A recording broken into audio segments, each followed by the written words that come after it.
want to bring us to a passage, probably the key passage in the Bible, Isaiah 58, that talks to us about the right way to fast, where you get the breakthrough and the answered prayers, and you see transformation and healing, and the wrong way to fast, where you really nothing changes. You're just hungry, right? Join me in Isaiah 58, verse 1. Shout it aloud. Do not hold back. Raise your voice like a trumpet. Declare to my people their rebellion, and to the descendants of Jacob their sins. For day after day they seek me. They seem eager to know my ways, as if they were a nation that does what is right and has not forsaken the commands of God. They ask me for just decisions and seem eager for God to come near. Why have we fasted, they say, and you have not seen it? Why have we humbled ourselves and you have not noticed? If you're taking notes this morning, we're talking about really, I want to guide you on a way to be able to figure out, is there something holding you back in the fast? And if so, this sermon today will help you identify it, or at least start the process to be able to really maximize this fast. Number one, the first thing we need to do, real simple, we need to ask God to expose what's holding us back. Simple enough. If there's something that's holding you back, you can't deal with it until you know what it is, right? I love the heart of God here, that as his people are fasting, they're doing the right spiritual thing, that God wants them to know that there's something holding them back. Look at the passage. He says, I declare, I shout like a trumpet, raise your voice. It's this strong language that God is saying, hey, listen, my people are not fasting in the right way. And rather than just allow them to continue on that journey and not receive or have any breakthrough from the fast, my heart as a father is that there would be a course correction, that thing that is keeping them stuck would be dealt with so that they can have the breakthrough and the healing and the answered prayers that they're searching for. God wants us to know when there's something wrong so that we can fix it. Isn't that great about God? He doesn't want you to stay stuck. He says, I want you to know what the thing is that you weren't aware of that's holding you back. And here, before we get the deeper version of what's actually going on, God gives us kind of a generalized understanding of what the Israelites are doing wrong. And basically it comes down to rebellion. They want to do things their own way. Specifically, don't miss this, they want to fast their own way. They're saying, hey, God, I'm doing this fasting thing. You've called me to do it. I know I'm supposed to do it. But God, I'm going to do this fasting thing my own way. And think about that. When you do something that's good in the wrong way or your own way, then it becomes something that's not bad, something that's not good. It becomes something that actually you're saying, God, I know there's a way to do it, but I'm choosing to do it differently than you've called me to. And so God calls them out. Now, as a reader, when I look at this passage, it seems like these people are pretty good people. It seems like they're eager, they want to know God, they're trying to seek out God, his wisdom for decisions. I mean, overall, it seems like, I don't know, God, these people seem pretty solid.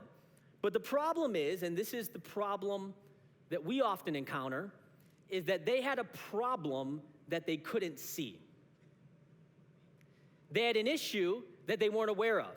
So they were doing the right thing, expecting their prayers to be answered, but they didn't know that there was a problem that they couldn't see. Me and my wife, we just moved, and we have this small storage unit in the basement. And when I went into the storage unit, I could smell gas. That's always fun to deal with. And so I went into this storage unit, I smelled gas. We called out Nicor, and the guy from Nicor came out, and he came in the room, and it's a small room, so I mean, it smelled strong. But he said, I can't smell a thing. And I'm like, well, I know I smell this thing. Like, I mean, I don't know if all the gas has kind of blocked your nose or anything, but like I smell something in this room. And he's like, no, I don't really smell anything. So he takes his device and he starts going up to all these different pipes and realizes, it's a horrible sound when you hear it. He's like, oh, pipe 1, we're good, nothing. Pipe 2 goes, no. I'm like, oh, no. And so he goes to multiple of these pipes and finds out 4 out of the 6 pipes have gas leaks. He said, man, you have a pretty good nose. You were able to smell that. And so it was a long, whole 2 days of fixing it and getting pipes. But it's an interesting thing to think about it. There was a problem that I couldn't see, but I knew something was wrong because I smelled. I perceived that this is not how it's supposed to be. I don't have it all figured out. I don't know where the leak is coming from, but I'm sensing that something is off. I just can't see it. And sometimes that's how it comes in our life. We're seeking God, we're praying, we're fasting, but you ever felt that? You sense that something's off. Like you're not as excited to follow Jesus. You don't feel like you're in tune. You know you should be on fire during worship, but it's not happening. You feel like something's off. And sometimes you need somebody else to identify the problem for you. I needed somebody else to come in with a device and say, Josiah, I know you sense, but let me show you what the actual issue is. Let me tell you this. That's exactly how God works. You start to sense that something's wrong, and you ask God, God, would you show me? And when you fast, one of the things that God does during a fast is he wants to show you something that you may sense, but you don't know. And he points to it and says, here is the issue and the problem that you have been sensing.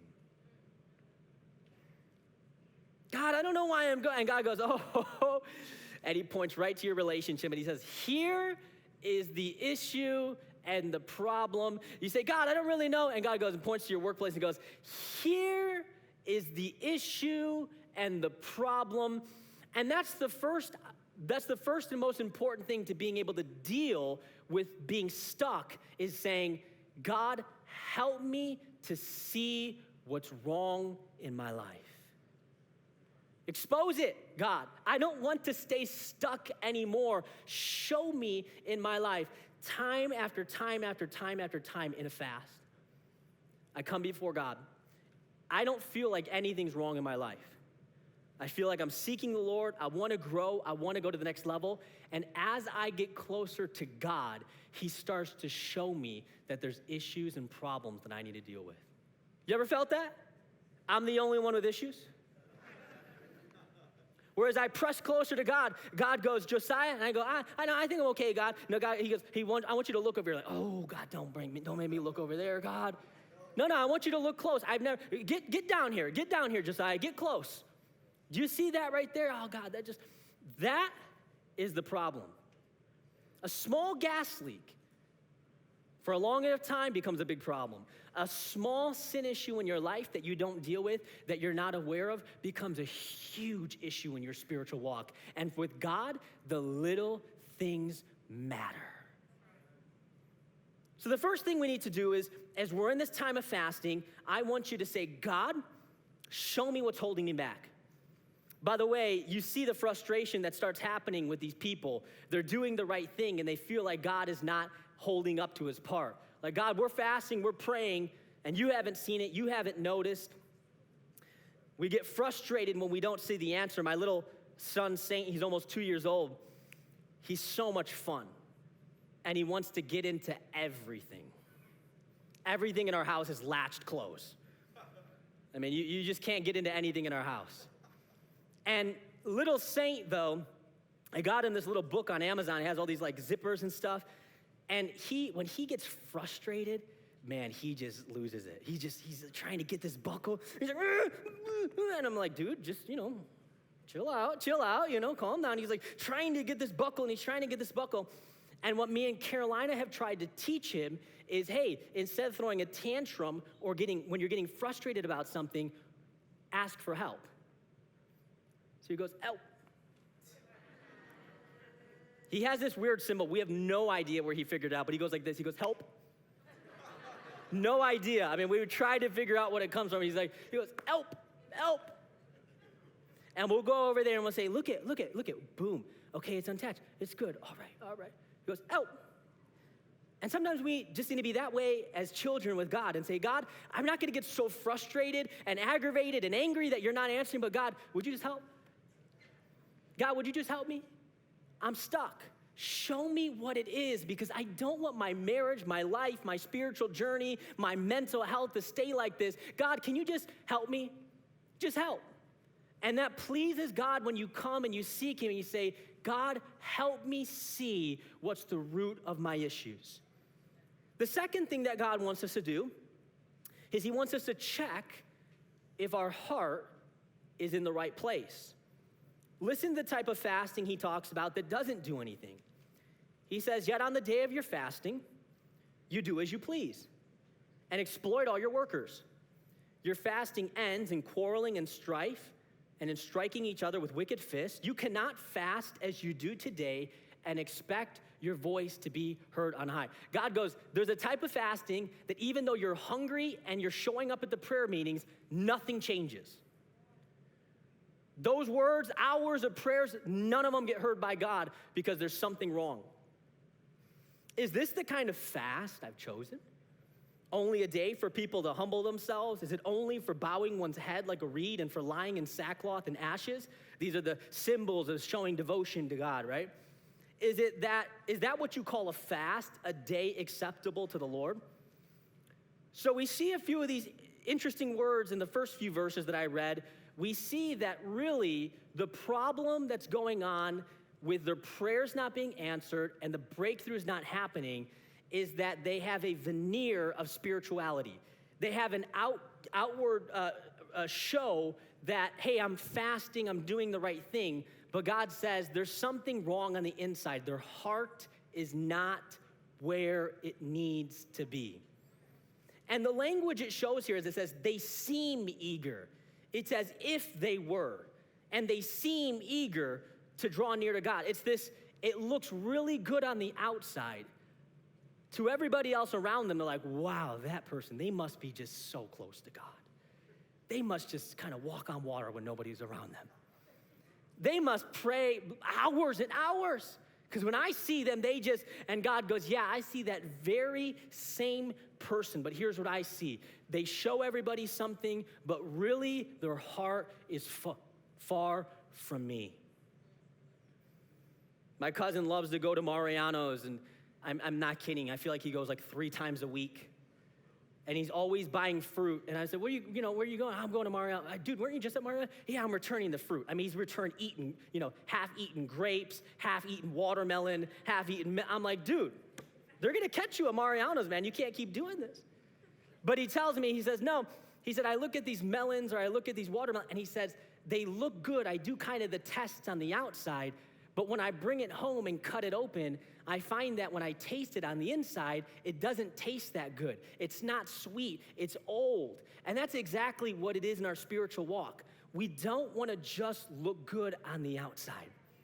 But when you're cut open and you're exposed before God, how do you look before God? Other people say, hey, they're on fire, but does God say that person's on fire? Does God go, that person wants more of me? That person loves the things that I love. Hey, it's great that we can let other people know, hey, we got this spirituality going, but they can't answer our prayers. And so when we're focused on God and saying, God, I want my heart to not just do as I want to do, which is what the passage says, but God, am I doing what you want to do? God, is this an act? Is this a show? Or is my heart close to you? God says, he's pointing here to saying that they're just going through the motions. It's a type of fasting that God rebukes here that is hollow and empty. It's simply a show, but it has no power. And so God is saying, hey, listen, I don't want you to do what you want to do on the day that you give to me, but I want a fasting that's connected to both a sincere obedience and also a sincere heart. I've told a lot of stories before of me and Carolina, and we're going somewhere. Sometimes in your marriage, in your relationship, you just do things because you know that's the right thing to do. Hey, you want to, go here? no, I don't really want to go to Target. But I'm willing to go to Target. And my wife, I don't know this old woman, but my wife, man, she just has this detector where she knows if like my heart's in it or not. I'm like, yeah, no, I'll go. She's like, nah, not interested. Like, what? I said, I'd go. I said, I'll go with you. Not interested. Why? She's like, because you don't really want to go. Your heart's not in it. I know when you're into something, you want to just go hang. No. I said, I want to go. No, and you try to convince them, but when somebody knows your heart's not in it, they're not interested in that. They don't want you to go because of an obligation. They want you to go because you want to be with them. You desire to be close. You want to walk with them. And God's saying the same thing. Don't just go or do the right spiritual thing like fasting and prayer because you know that's what I want. I want you to want it too. I want you to press into my heart. I want you to press into me. I want you to want to know me. Because Josiah, you can fake it with everybody else, but don't fake it with me. Because I see your heart laid bare before me. I know exactly your motives and your heart and your desire. When God looked at his people, they were doing the right thing, but their heart was so far from them. And even as they prayed and hungered, for food and abstained from food, let me tell you what their prayers were like before God. It was as if they had duct tape over their mouth. They're spending time at the prayer meetings.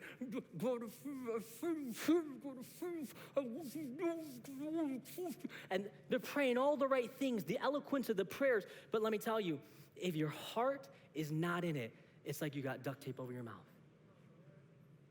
You say, God, why is my prayers not being answered? And God's like, I'm not going to answer your prayers when your heart's in the wrong place and you're doing the wrong thing. They thought that we could game the system against God. Like, God, I'm going to fast, so you have to answer my prayers because I'm fasting. But God, I'm still going to treat people at work wrong. But I'm fasting, God. You got to answer my prayers. God goes, you think I have to answer that? You're fasting and you're showing up and showing up to church and doing the right things and you're praying. Oh God, I'm gonna seek, but you're sleeping with your boyfriend or your girlfriend, and it's this like I'm fasting though, God. God, I'm fasting though, and God goes, yeah, I'm so happy that you're fasting. But you're fasting disconnected from obedience. You're fasting disconnected from a heart that's engaged with me does nothing. Changes nothing. No prayers are answered. No breakthrough happens. No marriage is restored. No mountains conquered. None of that happens if there's a disconnect. We rob fasting of its power when our heart is not close to God. It's not in the right place. We're just going through the motions, and our actions are not right. God tells us there is a certain type of fast that he's looking for. There's a certain type of fast that's acceptable. And I want to lead you to these verses. Listen to what he says about the type of fast that is acceptable, right? Once we've, checked, God, is there anything that you need to expose that's holding me back? And once we've said, God, where's my heart position? Is my heart in the right place? Do I really want to do this? Or am I just doing this because everybody else is doing? Or because I know it's the right thing? Then he says, this is the actual type of fast that changes things. Is not this the kind of fasting I have chosen? To loose the chains of injustice and to untie the cords of the yoke, to set the oppressed free, and to break every yoke? Is it not to share your food with the hungry and to provide the poor wanderer with shelter? When you see the naked, to clothe them and to not turn away from your own flesh and blood. If you do away with the yoke of oppression and with the pointing finger and malicious talk, and if you spend yourself, I love that language, spend yourself in behalf of the hungry and satisfy the needs of the oppressed. God is saying, do you want to know the type of fast that I want my people to have? What they're doing, it's that. That's the type of fast right there that starts to unlock things for people spiritually. This is the type of fast that when you start to engage in these things, it starts to change things in your world. So it starts to change things in your life. And so if you're taking notes, the third thing is this: we need to choose to give ourselves to loving people. God doesn't just want us to abstain from food and to press into prayer more. Those are both the things that are engaged in fasting. But he says, now that I've told you the things not to do, here's some of the things that you should be doing. The opportunities you should be seeking. The things that you should be engaging. That when you do those things, he's like, that's my boy. That's my mijito right there. That's my daughter right there. But she does that, oh man, fills my heart to see her functioning and acting in that type of way. It pleases me. And I just want to go, what do you want? What do you want? I just want to unleash you, because when you want the things my heart wants, and when you're just seeking me and pressing and you're acting out your faith in the way that I've called you, and that's a fast that's acceptable, what do you want? I'll give it. This is the heart of God. When we fast, there's a fasting that finds freedom. He says a fasting that gets right with your brothers and sisters. That's the fast that God's looking for. A fast that stops oppressing or treating other people wrong. That's the fast that God is looking for. A fast that reaches out to others around you that need help. That's the type of fast that goes, that's it. That's it. A fast that gets right with God by stopping evil towards others, and a fast that starts with acting and loving towards others. There's things that God wants us to do and things he doesn't want us to do. You know, when we come back from the grocery store, me and my wife, one of the things we do when we bring up all the groceries to the kitchen is before we load the new groceries, we open up the fridge that my son loves to get into with us. We open up the fridge and we start to go through anything in there that's old or bad. And we go in there and say, hey, are these tortillas? Like, they got mold, let's throw those out. Hey, this milk, I don't know if that's any. Hey, we don't really use, let's get rid of that. We don't need that, that's old. Or did you drink out of that orange juice without using a cup? No, come on, babe. Why would you never do that? Never. And we go through and we take all the things out of the refrigerator that are old and that are bad to make room for the new and the good. And God is saying during a fast, one of the things that pleases him is when you go through your life and examine it and say, God, let me get rid of some of these old and bad things. Let me get rid of some of these things that have no place in my life anymore. This has no place in my relationships anymore. This has no place in my speech anymore. Let me take that and put that in the trash. This has no place in my purity. This has no place in my hobbies anymore. This has no place. And you just start taking things out and you start throwing in the trash so that you can make room for the good things that should be in your life that are of God. God's saying, go through. I like the language. He says, do away with these things. What do you need to do away with? That's the old you. That's 2023 you. What do you need to go through? And God is saying, that thing in your life, you need to do away with that. Sometimes that's the thing that's holding us back, because we look at that thing and we value that thing and what it brings to us more than what God can give to us. And so we take a look at it. We know it's not the best. We know it's not right, but we're unwilling to throw it in the trash and get rid of it. And God goes, until you toss that, you're not going to get this. And you look at that and you're like, oh, God, what if I just put it all the way in the back? God goes, no. What if I put some other good things in front of it? God goes, no. You need to take that out and say, that has no place in my life anymore. God says, you need to get rid of that. Throw that in the trash so that I can finally, you now have space in your life for what I've been waiting to give you. Because if you don't get rid of that, you will have no space in your life for the thing that's so much better than what you're holding on to. We need to do away with the bad and make room for the new and the good. But then we need to spend ourselves. And he says, you need to spend yourself in behalf of the hungry and satisfying the needs of the oppressed. You know, God does not want his people that represent him here on earth to simply do a worship service inside a nice heated four walls of a church with some nice lights and call that a week of following him. He has wired you with giftings and abilities, and he's created us as agents of change. He wants us to make a difference in the world around us.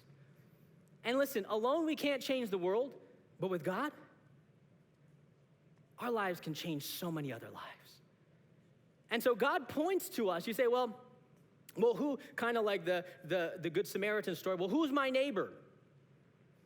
Who am I responsible to show love or help out? There's so many needs, Josiah, across Chicago. Who am I supposed to really help?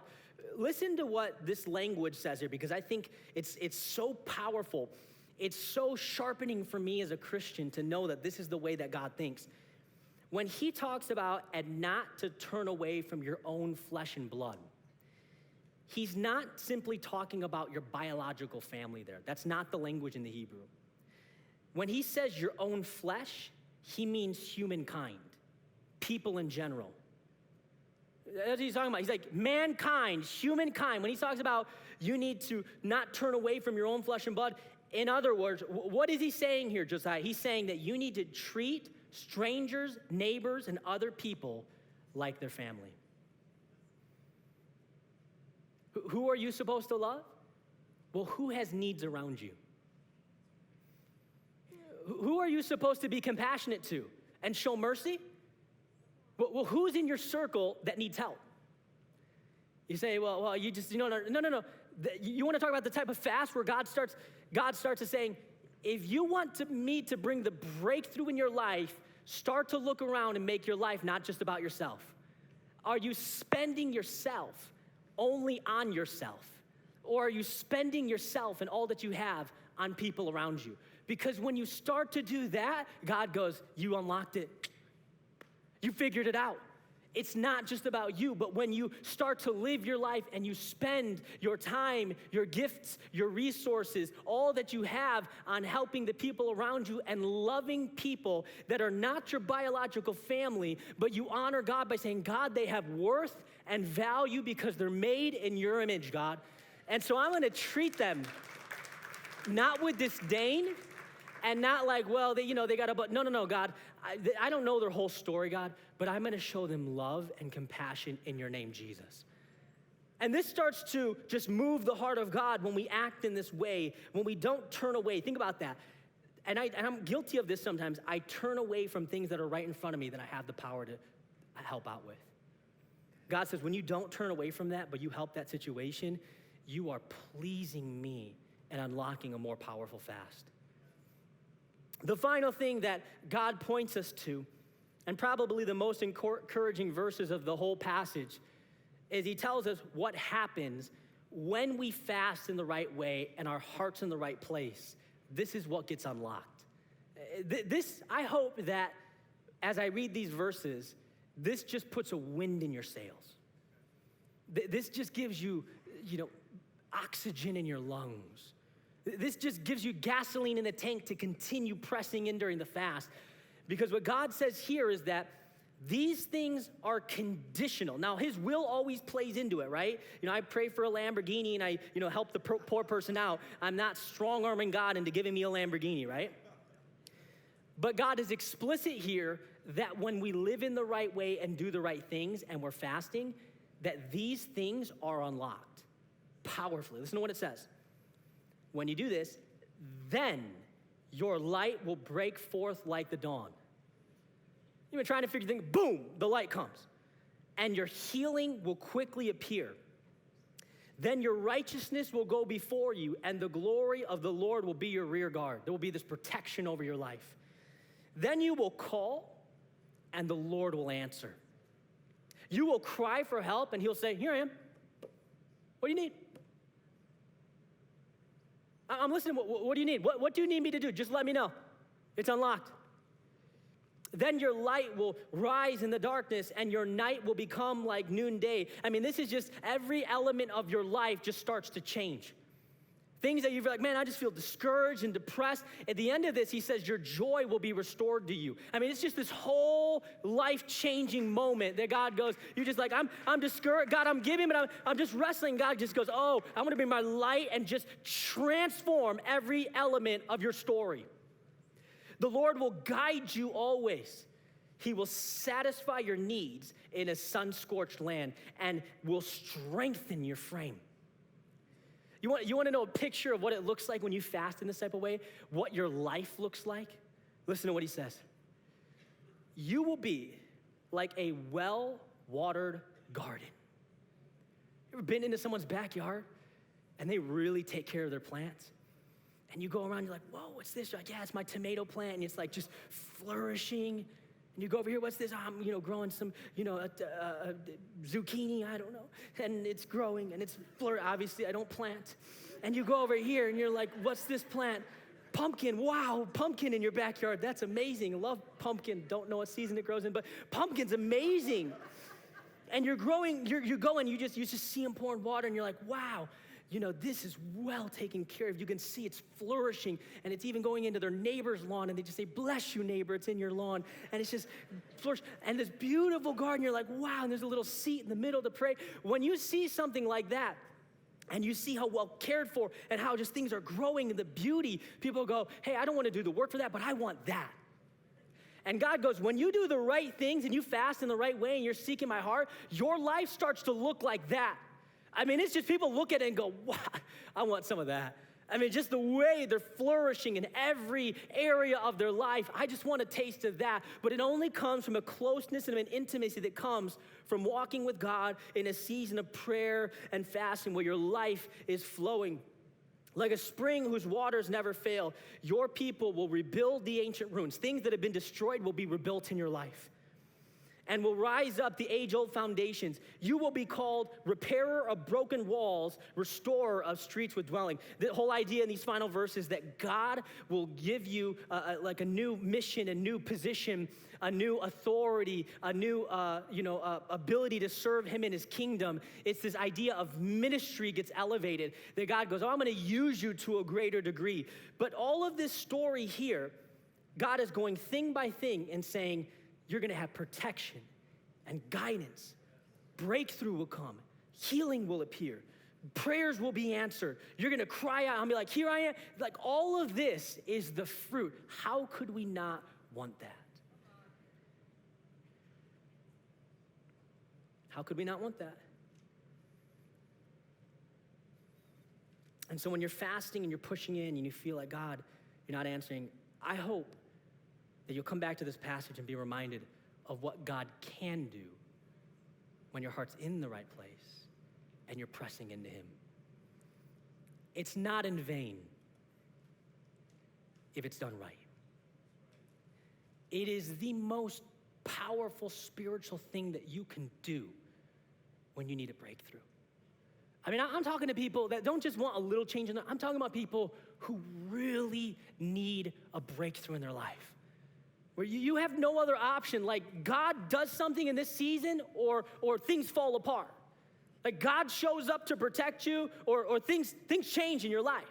I'm talking about people who like prodigal children that they're praying for, and it's like that's not like a light thing to me. It's worth the sacrifice of food and pressing in and getting rid of old things so that I can unlock a stronger spirituality, because as I get weaker, because as my body withers, and it's just hard, and I press. I'm not going to give up on prayer. I'm going to press in again. I didn't see anything this day, but I'm going to still press in. I didn't see anything this day, but I'm still going to still love people. I didn't see, but I'm going to keep pressing in because I know what God says, that God's a restorer, that he will bring breakthrough, that he will bring healing. And when I get weaker,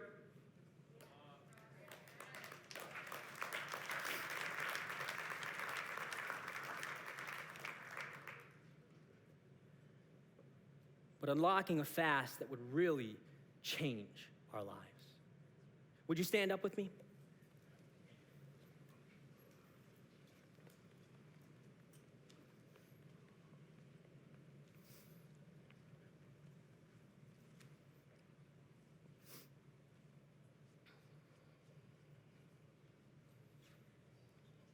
Some of you God brought in this room to help identify something in your life that's holding you back from having that type of fast. Some of you don't know what it is yet. But over the next week, God's gonna identify it for you. He's gonna bring it to light, and he's gonna show you what it is. Some of you in the room right now, you already know what it is. It's a step of obedience. It's engaging in something that you've put off in another season. It's something that you know is not right. You know what it is already, but you're trying not to get rid of it yet. And God is saying, if you're unwilling to get rid of it, I won't unlock the power of the fast. So it's in your hands. That's the beauty of it. It's in your hands. Some of you gave up last week. Got too difficult, got too hard. You weren't hearing the answer. You got frustrated from God. And God gave you this word again to remind you, don't quit yet. The thing that you want, the thing that you're looking for, the thing that you're seeking, that I want to give you, if you just press in a little bit more. Just push a little bit more. Just get on your knees a little bit more. Just seek me out a little bit more. And as you just day after day do the right thing, God will start to unlock a well-watered garden into your life like never before. You will go into 2024 with overflowing blessings to everybody that's around you. Just people are just gonna be blessed in your life because you are so blessed. Your life in itself will just be a testimony to other people. I want that. The peace they have, the joy they have, the relationships they have. I want that. I want that.